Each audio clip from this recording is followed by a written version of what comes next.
Assalamualaikum warahmatullahi wabarakatuh.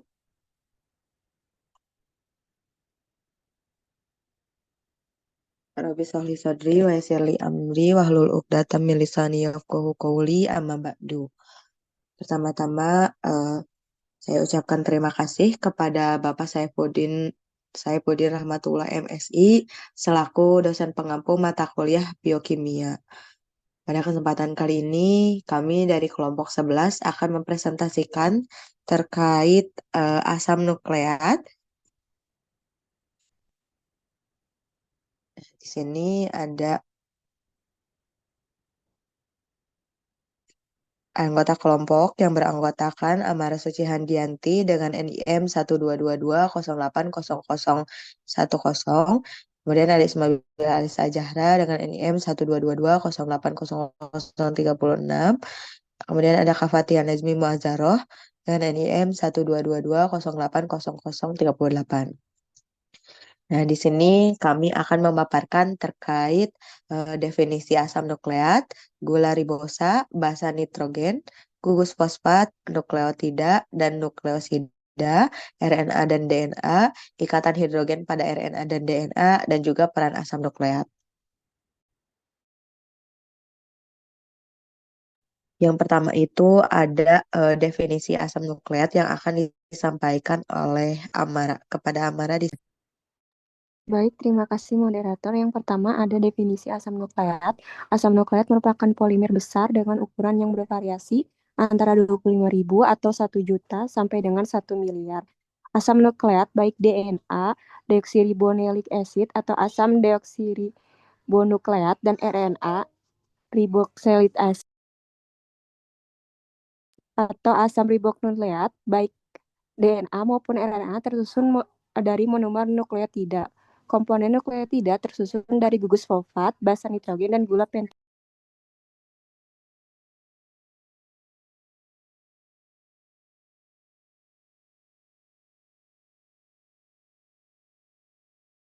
Dikembalikan lagi ke model.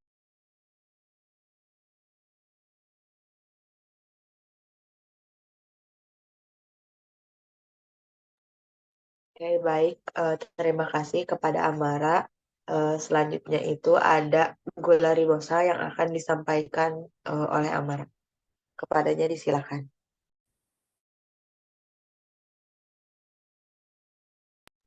Selanjutnya ada gula ribosa. Jadi ribosa itu adalah gula pentosa dengan rumus molekul C5H10O5 yang menyusun kerangka utama molekul RNA. Ribosa terlihat sebagai cincin fronosa atau yang memiliki 5 anggota.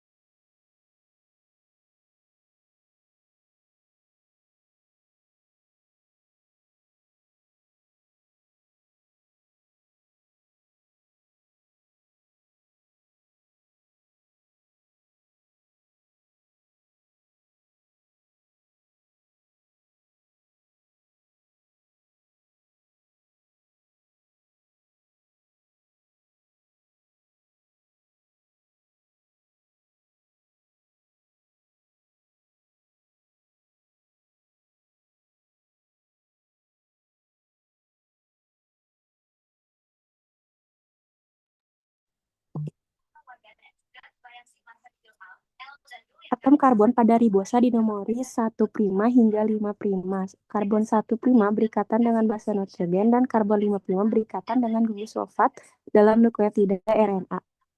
Perbedaan utamanya adalah gugus OH yang berwarna merah bisa dilihat di gambar pada karbon 2'. Gugus ini yang menyebabkan RNA lebih reaktif dan kurang stabil dibandingkan dengan DNA karena mudah mengalami hidrolisis basa. Sifat ini juga yang membuat RNA mampu berperan tidak hanya sebagai informasi genetik tetapi juga dalam fungsi katalitik seperti ribozim, di mana struktur lengkap ribosa memungkinkan pembentukan ikatan fosfodiester yang stabil antara nukleotida melalui karbon 3' dan 5'. Lalu bisa dilihat gambar di bawah ya. Jadi dalam larutan ribosa juga lebih stabil dalam bentuk cicil 5 anggota atau beta D ribofonosa dibanding bentuk rantai lurus yang sebelah kiri atau aldehid. Cincin ini terbentuk dari ikatan hemisema asetal antara karbon 1' dan gugus OH pada karbon 4'. Pada konfigurasi beta, gugus OH di karbon 1' sejajar dengan CH2OH di karbon 5'. Gugus OH pada karbon 2' yang tidak memiliki oleh 2-deoksiribosa menjadi ciri khas dari RNA. Strukturnya juga terbentuknya ikatan fosfodiester antara karbon 3' dan 5' yang menyusun backbone RNA dan memberi sifat katalitik pada RNA. Next.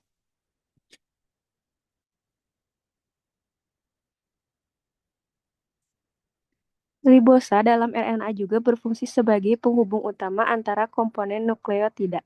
Pada karbon 1', ribosa membentuk ikatan glikosidik dengan basa nitrogen purin atau pirimidin membentuk nukleosida. Karbon 5' terikat pada gugus fosfat melalui ikatan ester memungkinkan pembentukan fosfodiester antara nukleotida. Sementara itu, gugus OH pada karbon 2' hanya terdapat pada ribosa. Keberadaan OH dapat meningkatkan reaktivitas RNA dan berperan penting dalam stabilitas serta fungsi katalitik molekul RNA. Yang dikembalikan ke moderator. Baik, terima kasih Amara. Selanjutnya itu terkait basa nitrogen, yang mana basa nitrogen ini berikatan dengan ikatan beta pada atom karbon nomor 1 dari gula ribosa atau deoksiribosa. Kemudian pirimidin ini berikatan ke gula ribosa pada atom N1 dari struktur cincinnya. Nah, sedangkan purin ini berikatan ke gula ribosa pada atom N9 dari struktur cincinnya. Bisa dilihat juga di sini ada dibagi menjadi dua ya. Yang pertama itu ada pirimidin dan yang kedua itu ada purin. Nah, di dalam basa nitrogen juga di sini terdapat eh, dibagi menjadi dua. Di purin itu ada adenin dan guanin. Ini untuk purin, dan juga di dalam pirimidin ini ada tiga juga, ada timin, ada sitosin, dan juga ada urasil.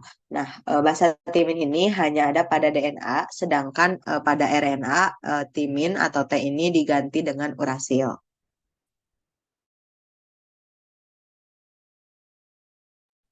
Baik, selanjutnya ada gugus fosfat yang akan disampaikan oleh Amara kepada Amara di. Baik, mungkin untuk gugus fosfat akan disampaikan oleh saya, Kak Fatia.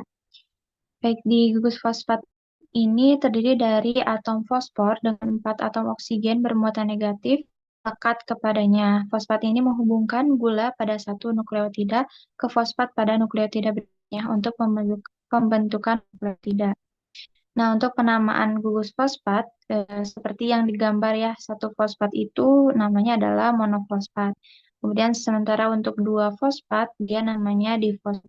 Dan untuk 3 fosfat itu namanya trifosfat, sesuai dengan gambarnya di mana ada huruf atau angka P gitu ya di tengahnya, sesuai dengan jumlah gugus fosfatnya itu sendiri. Boleh di next. Nah, baik, selanjutnya ada pembahasan mengenai nukleotida dan nukleosida, di mana nukleotida itu terdiri dari satu basa, satu gula, dan satu residu fosfat. Sementara nukleosida itu terdiri dari satu basa dan satu gula. Di sini ada yang menunjukkan bahwa nukleosida itu, dan juga ada yang menunjukkan nukleotida ya, di mana nukleotida ini memiliki banyak komponen penyusunnya gitu ya. Oke, di next.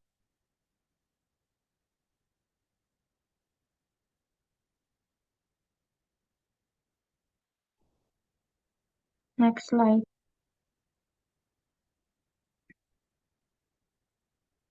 Baik, selanjutnya mengenai struktur nukleosida. Nukleosida ini adalah suatu senyawa di mana purin dan pirimidin terikat pada deribofuranosa atau 2-deoksiribofuranosa melalui ikatan N-beta glikosida antara hidroksi hemiasetal pada atom karbon C1 di molekul gula dengan atom N pada asam nukleat. Nah, di sini ada warna kuning yang menunjukkan bahwa warna kuning ini adalah ikatan beta N glikosidik gitu ya antara pirimidin, dan juga purin. Next. Selanjutnya mengenai nukleotida. Nah, nukleotida ini tadi ya terdiri dari satu gula pentosa, yaitu gula dengan 5 karbon pada DNA. Gula ini adalah deoksiribosa, yaitu pada RNA. Pada RNA, gula berupa gula ribosa. Kemudian yang kedua ada gula basa nitrogen, di mana basa nitrogen ini meliputi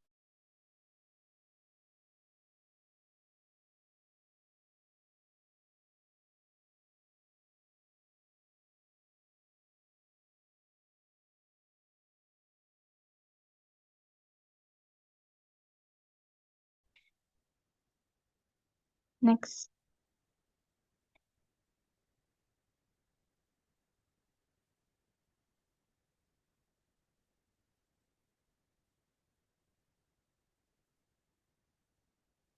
Boleh di next. Baik, selanjutnya mengenai jumlah gugus fosfat pada nukleotida. Nah, tadi ya di penamaannya itu ada 3. Kalau misalkan 1 itu namanya monofosfat. Dan seterusnya sampai 3 fosfat berarti trifosfat. Nah, nama-nama ini ketika bahasanya itu berbeda, maka akan berbeda juga gitu ya singkatannya. Seperti halnya AMP itu adalah adenosin monofosfat. ADP berarti adenosin difosfat. ATP itu adalah adenosin trifosfat. Seperti di gambar sebelah kanan ya. Di sini ada AMP, ADP, dan ATP itu seperti garis yang ditunjukkan dalam gambar. Oke, next. Nah, baik. Nah, tadi jika kita mengubah bahasanya ya, yang tadi bahasanya itu adenin, dan sekarang kita misalkan mengubah bahasanya menjadi seperti gambar ya. Nah, ada beberapa nama-nama bahasa dari adenin, guanin, sitosin, dan urasil. Dan itu juga mempengaruhi dari singkatan-singkatannya ada AMP, jika dia adenin.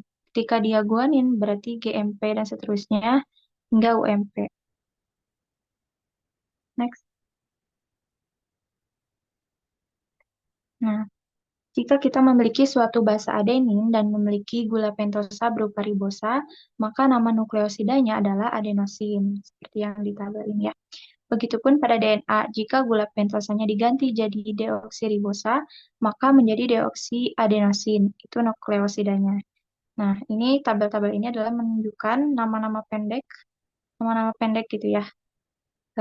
Sementara untuk nama panjangnya ada lagi di next slide.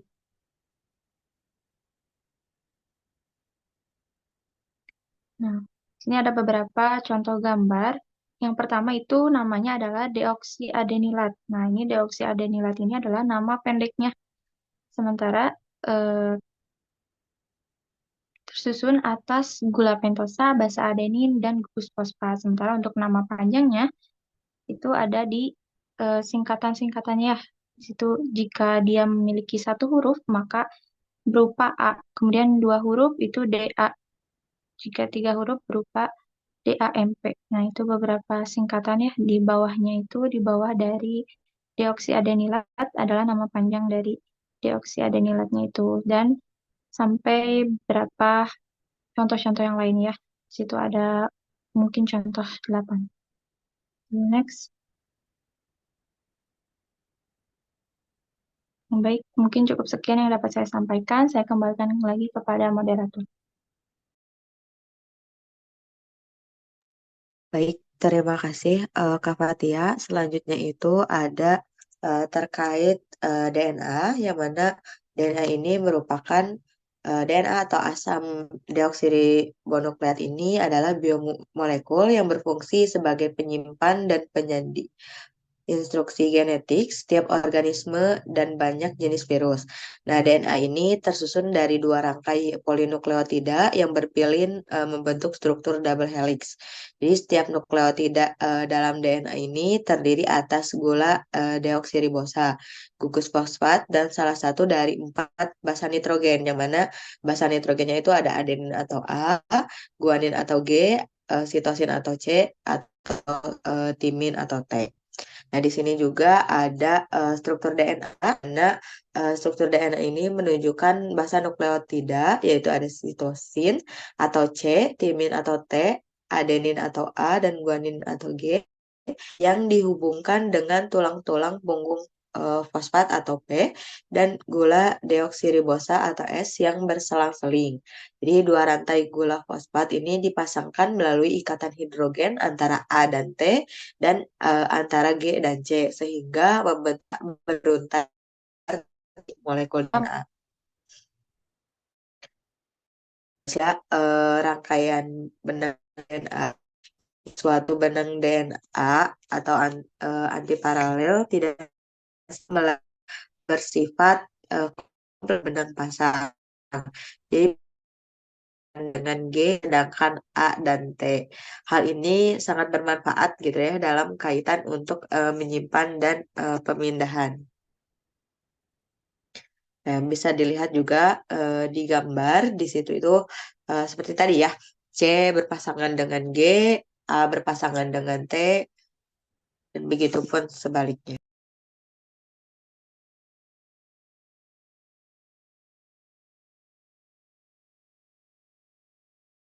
Selanjutnya itu ada terkait RNA.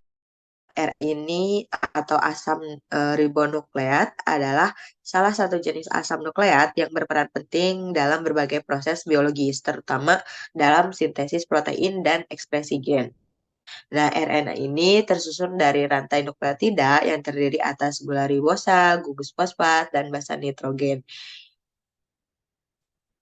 Bedanya di dalam RNA ini, timin digantikan oleh urasil. Nah, RNA juga terbentuk melalui proses transkripsi dari DNA di inti sel, sehingga RNA merupakan polimer yang lebih pendek dibanding DNA dan umumnya berbentuk untai tunggal. Nah, RNA ini berfungsi sebagai perantara antara DNA dan protein. Misalnya, RNA ini membawa informasi genetik dari DNA ke ribosom, tRNA jadi bagian utama ribosom.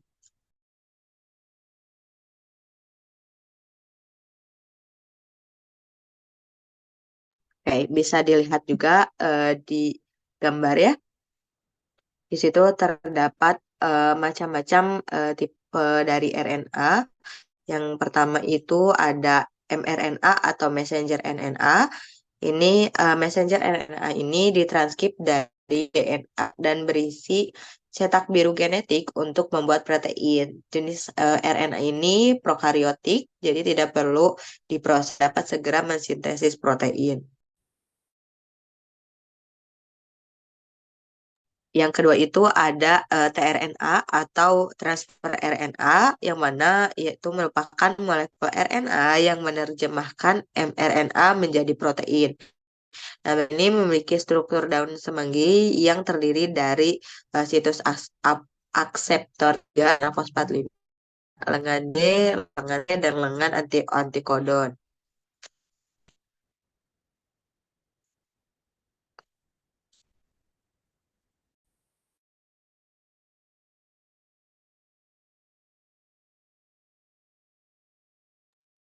Yang ketiga itu ada RNA atau ribosom RNA. Nah, ribosom RNA ini membentuk ribosom yang penting sintesis protein. Nah, ribosom ini mengandung subunit ribosom besar dan kecil. Ribosom mengandung peptidil atau P dan akseptor A untuk RNA dan bukan asam amino bersama untuk membuat poli.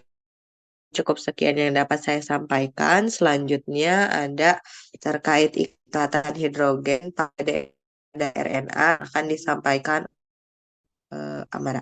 Kepada Amara disilakan. Baik, terima kasih Isma. Untuk selanjutnya ada ikatan hidrogen pada RNA dan RNA. Double helix atau helix ganda terdiri atas dua rantai polinukleotida yang saling berpilin dan terikat satu sama lain. Nah, kedua rantai ini itu saling berhadapan dengan arah berlawanan atau bisa disebut juga dengan antiparalel. Nah, tiap nukleotida dalam rantai terdiri atas gula, deoksiribosa, gugus fosfat, dan basa nitrogen. Basa purin, adenin, pirimidin, sitosin, dan timin pada masing-masing nukleotida terikat pada gula deoksiribosa dan menjadi bagian yang penting dari struktur internal helix. Susunan ini membentuk konfigurasi yang stabil yang memungkinkan DNA menyimpan dan memberikan informasi genetik. Lalu ikatan hidrogen basa nitrogen dari setiap nukleotida saling berpasangan dengan basa nitrogen pada untai komplemennya melalui ikatan hidrogen. Yang bisa dilihat di gambar ya, jadi adenin itu selalu berpasangan dengan timin dan guanin selalu berpasangan dengan sitosin. Adenin dan timin dihubungkan oleh 2 ikatan hidrogen. Guanin dan sitosin dihubungkan oleh 3 ikatan hidrogen. Dalam RNA juga pasangan sedikit yakni adenin berpasangan dengan urasil yang juga memiliki. Adapun jaraknya bisa dilihat, jadi jaraknya itu adenin ke timin memiliki panjang total sekitar 11,1 angstrom dari C primer juga. Terus sedangkan pasangan guanin ke sitosin memiliki panjang sekitar 10,8 angstrom. Sekian, dikembalikan lagi ke moderator. Baik, terima kasih kepada Amara. Selanjutnya itu ada peran asam nukleat yang akan disampaikan oleh Kak Fatia. Kepada Kak Fatia, disilakan. Baik, terima kasih semua. Selanjutnya mengenai peran asam nukleat. Nah, peran asam nukleat ini terutama DNA dan RNA memegang peranan sentral dan multifungsi dalam setiap aspek kehidupan seluler. Nah, peran utamanya itu sebagai penyimpan informasi genetik jangka panjang dalam bentuk DNA. Nah, informasi genetik ini kemudian dapat direplikasikan atau digandakan secara akurat, memastikan pewarisan sifat dari satu generasi sel ke generasi berikutnya, atau dari orang tua ke keturunannya. Selanjutnya, informasi genetik dalam DNA akan menjalani proses transkripsi, di mana sebagian dari cetak biru tersebut disalin menjadi molekul RNA. Molekul RNA ini kemudian berfungsi, yaitu proses penerjemah kode genetik dari RNA menjadi urutan asam amino untuk membentuk protein. Selain peran fundamental dalam aliran informasi genetik ini, asam juga terlibat dalam pengaturan ekspresi gen, membentuk gen mana yang diaktifkan atau inaktif dan tertentu, sehingga mengontrol produksi protein dan fungsi sel. Nukleotida sebagai unit pembangun asam nukleat juga memiliki peran dalam penyimpanan energi, seperti pada molekul ATP yang merupakan mata uang energi seluler. Nah, beberapa jenis RNA bahkan memiliki aktivitas katalisis biokimia bertindak sebagai ribozim yang mempercepat reaksi tertentu, mirip dengan enzim protein. Terakhir, asam nukleat juga berkontribusi pada fungsi struktural, contohnya itu RNA ribosom atau rRNA, yang menjadi komponen utama ribosom mesin protein dalam sel. Mungkin itu beberapa dari asam nukleat. Baik, mungkin cukup sekian yang dapat saya sampaikan. Saya kembalikan ke moderator.